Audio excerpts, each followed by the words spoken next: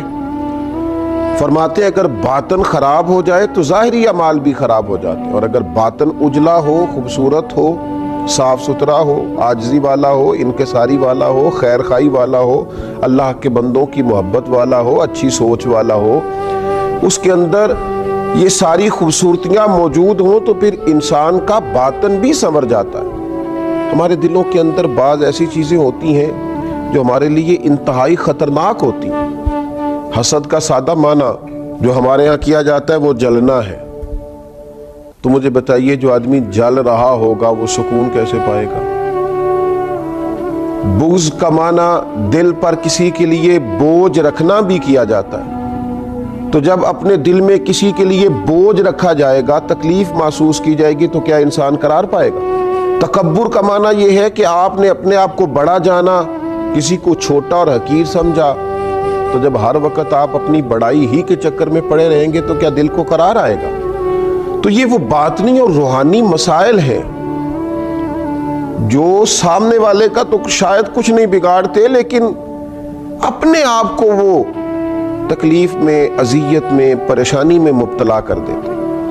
تو ان روحانی مسائل کی معرفت رکھنا، ان کا خیال رکھنا، نبی اکرم نور مجسم صلی اللہ تعالی علیہ وسلم نے فرمایا تمہارے وجود میں گوشت کا ایک لوتھڑا ہے، اگر وہ ٹھیک ہو گیا تو سارا جسم ٹھیک ہو گیا، اگر وہ بگڑ گیا تو ہر چیز ہی بگاڑ دے گا، بگڑ گئی ساری چیزیں۔ یا رسول اللہ صلی اللہ تعالی علیہ وسلم وہ کون سا لوتھڑا ہے؟ تو فرمایا وہ تمہارا دل ہے۔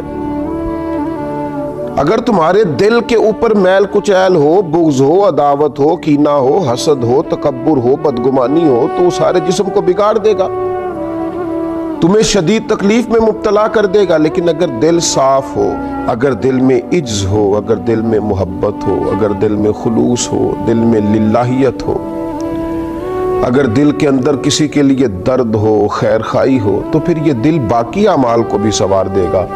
اسی لیے امام غزالی رحمۃ اللہ علیہ فرمایا کرتے تھے کہ دل ایک تنے کی طرح ہے، درخت کا جو تنا ہوتا ہے اس کی مانند دل ہے۔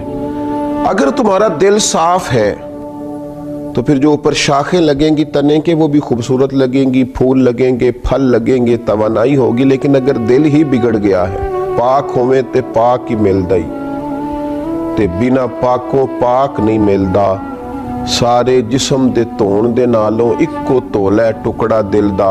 اور اقبال کہنے لگے دلے بیدار پیدا کر کہ دل خوابیدہ ہے جب تک، نہ تیری ضرب ہے کاری نہ میری ضرب ہے کاری۔ دل اگر صاف ہو، یہ جو باطنی ہمارے مسائل ہیں، یہ جو روحانی مسائل ہیں، جب تک ان کا ادراک نہیں ہوتا، اعلیٰ حضرت فاضل بریلوی رحمۃ اللہ علیہ فتاوی رضویہ شریف میں ارشاد فرماتے ہیں کہ جو مسائل ہیں نا علم قلب کے، دل کے جو مسائل ہیں، فرماتے ہیں یہ بھی فرض ہے ان کا سیکھنا بھی۔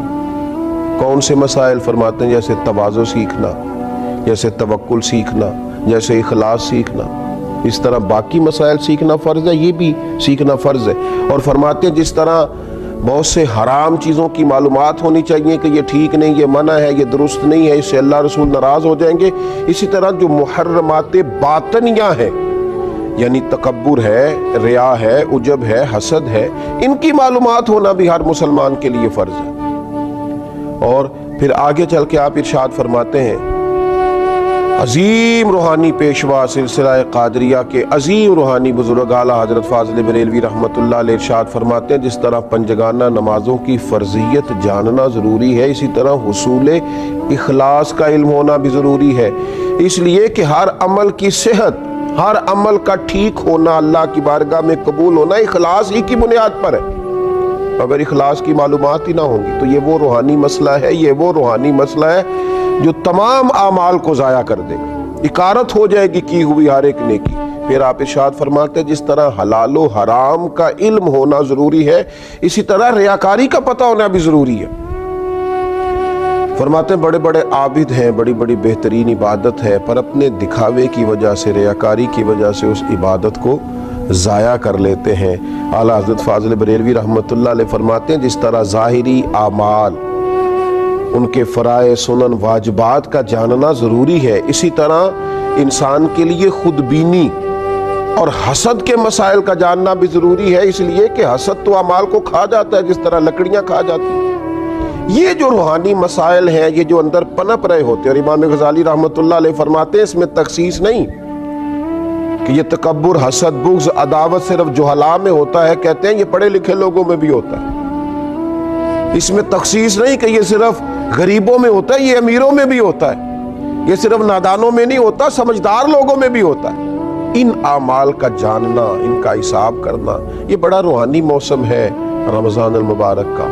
اس مقدس موسم کے اندر جہاں ہم اپنے ظاہری اعمال پر توجہ دیں گے، جس طرح ہم اپنے نماز کو ٹھیک کریں گے، وضو کو ٹھیک کریں گے، جس طرح زکوٰۃ ادا کی جائے گی، اسی طرح روزہ ایک باطنی عمل ہے جو اللہ اور بندے کے درمیان راز ہے۔ تو روزے کے باطنی عمل کے ساتھ ساتھ ہم اپنے باقی اعمال پر بھی توجہ کریں کہ ہمارا دل کہیں حسد کا شکار تو نہیں، بغض کا شکار تو نہیں، عداوت کا شکار تو نہیں، بدگمانی کا شکار تو نہیں، عجب کا شکار تو نہیں۔ اگر دل کے اندر یہ ساری بیماریاں ہوں گی تو یاد رکھیے گا، سارے اعمال کے باوجود، ساری نیکیوں کے باوجود انسان نہ قرار پا سکے گا، نہ وہ نیکیاں اللہ کے حضور قبول ہوں گی، نہ اسے کوئی فائدہ ہوگا۔ اپنے ان روحانی مسائل کے حل کے لیے سب سے پہلے کوشش کی جائے، اپنے باطن سے ان قدورتوں کو، ان بیماریوں کو، ان چیزوں کو سب سے پہلے نکالا جائے۔ اگر دل صاف ہو جائے، دل پاک ہو جائے، دل طہارت والا ہو جائے، دل عاجزی والا ہو جائے، دل درگزر والا ہو جائے، دل خلوص والا ہو جائے، للہیت والا ہو جائے، دل اللہ کی محبت والا ہو جائے، رسول اللہ کی غلامی والا ہو جائے، تو پھر دل دریا سمندروں ڈونگے کون دلاں دیاں جانے، 14 طبق ساڈے دلے دے اندر اسی تمبو وانگوں تانے۔ اور پھر تو کیفیت یہ ہو جاتی ہے کہ ہم نے دل میں سجا رکھی ہے تصویر یار۔ جب یہ ساری بیماریاں نکل گئیں، اب ہم نے دل میں سجا رکھی ہے تصویر یار، بس ذرا گردن جھکائی، دیکھ لی۔ اللہ تعالی ہمیں ان روحانی مسائل سے نجات عطا کرے اور ان بیماریوں سے شفا عطا کرے۔ آخر دعوانا الحمدللہ رب العالمین۔